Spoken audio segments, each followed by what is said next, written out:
All right, welcome back to the channel. It's your boy Fanon, and in this video, we are going to be in the 147-pound division where there was a big press conference last week and yesterday, and Terence Crawford and Spence Jr. answered a bunch of questions about the fight that they have coming up on July 29th, and Spence Jr. and Terence Crawford both said something, talked about a big topic for this fight, which is there smoke and mirrors around Terence Crawford? Terence Crawford addressed it. Errol addressed it. Actually, Derek James, also the trainer, also addressed it. But we're going to take a little shot back and tell you that there is another guy out there in boxing, a future Hall of Fame fighter, that said the same thing, who goes by the name of Mikey Garcia, who should know very well because, hey, man, his career was a lot of the same.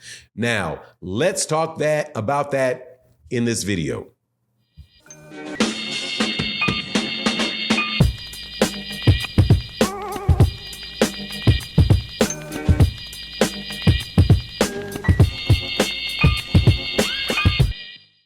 All right, welcome back to the channel. It's your boy Fanon. In this video, I am going to, without a doubt, get on the nerves of Terence Crawford fans because I am going to address something that you all are going to say is cap, it's a lie, you're just hating. However, let me assure you, I've never in my life met Mikey Garcia. I have never in my life, well, I've met Spence Jr., but trust me, Spence Jr. ain't taking what I say and repeating it. Same thing with Derek James, same thing with a lot of other fighters that have talked about this subject. However, Terence Crawford ain't trying to hear it. But we're going to talk about it in this video because I do think that it is illustrative of what goes on in the sport of boxing, especially at a certain promotional company called Top Rank. Now, before I get into the details of it, let me welcome you back to the channel.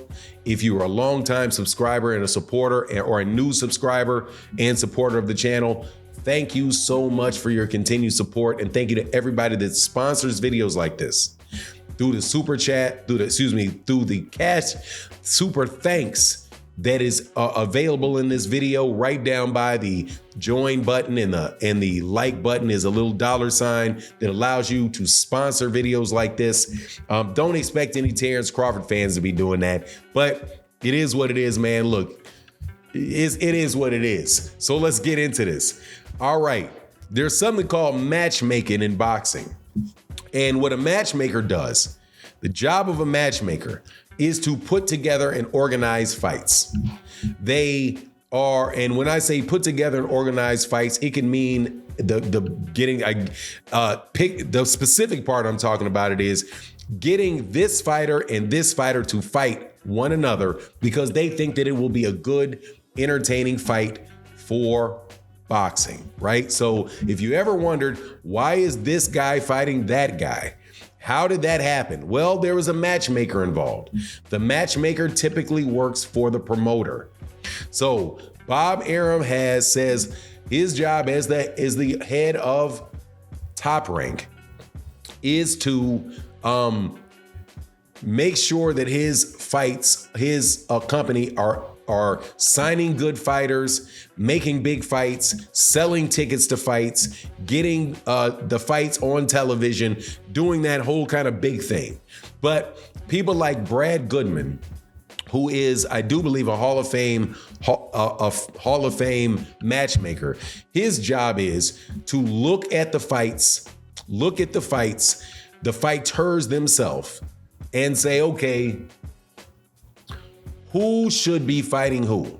Now, when you say who should be fighting who, you have to think, what is the matchmaker's job?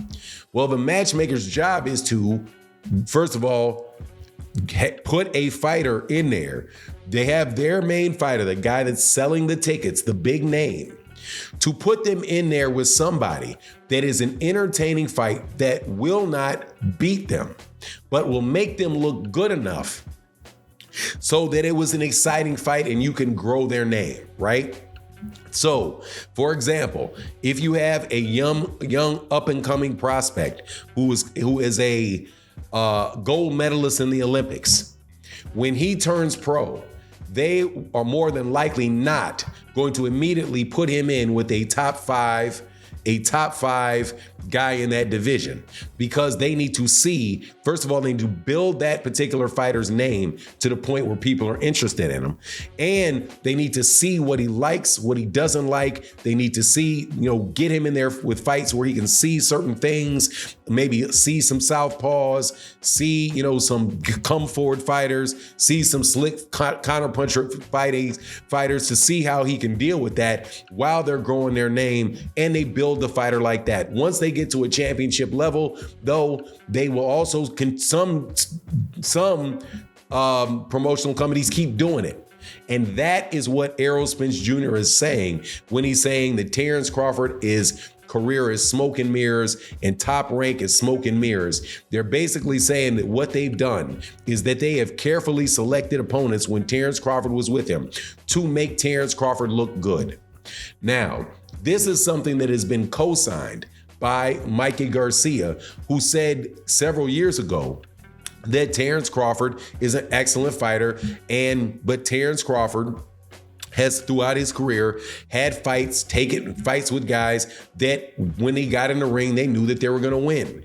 There were some guys that were older, guys that, who still have a good name, right? Like, for example, good example is what has happened recently with Sean Porter and Kell Brook, where these guys were at a point in time considered very, very good fighters, right? World champions who when they got in the ring with Errol Spence were actually the world champions.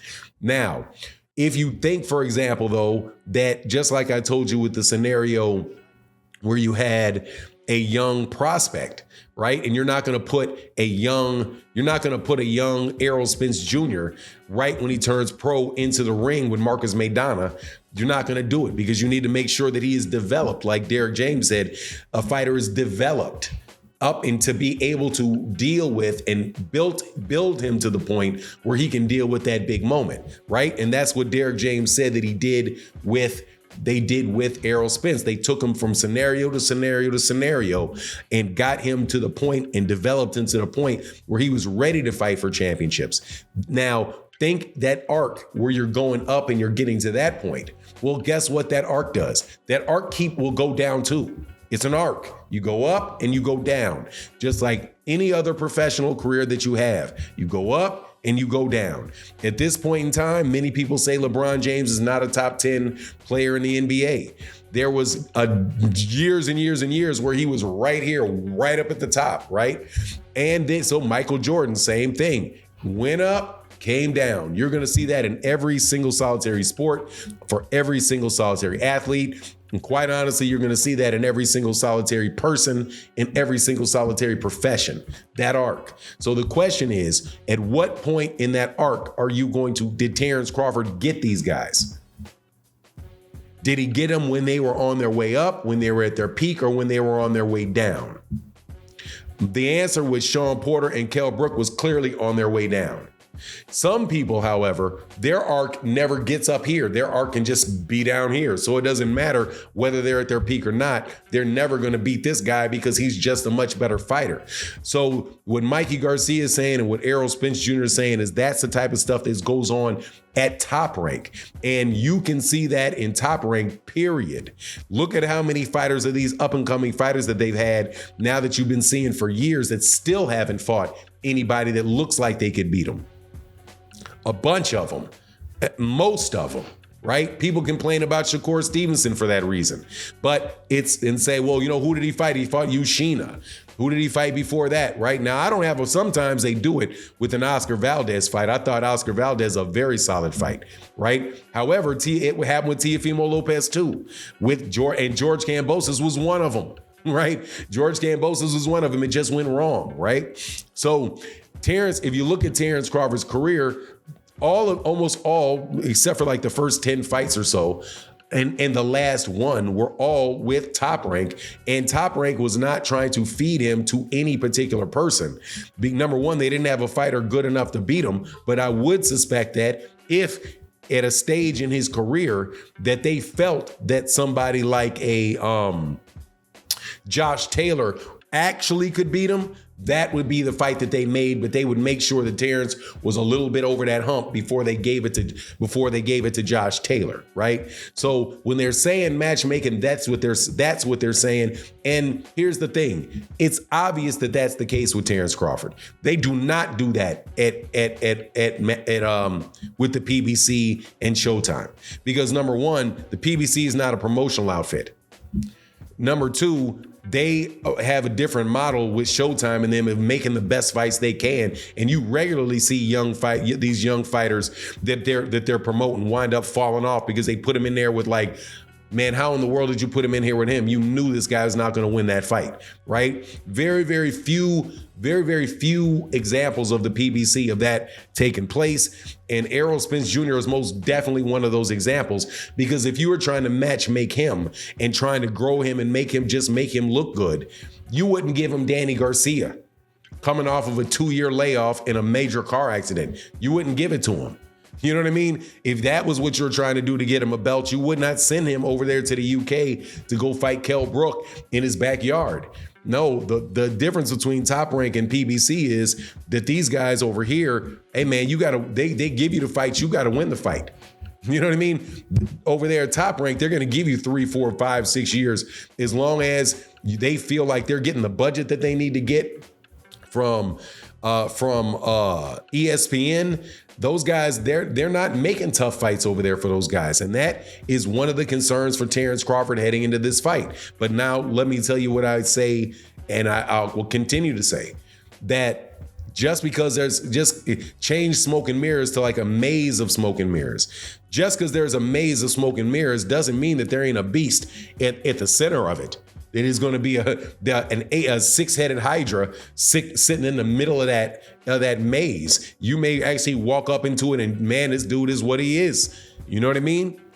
So just because Terence has not had that yet doesn't mean that, hey, man, there's not a possibility that he could show that against Errol Spence Jr., right? But as far as these guys that he's fought, ain't no way that a reasonable person is going to say, no, I don't see how these fights were. Yeah, these people had done things.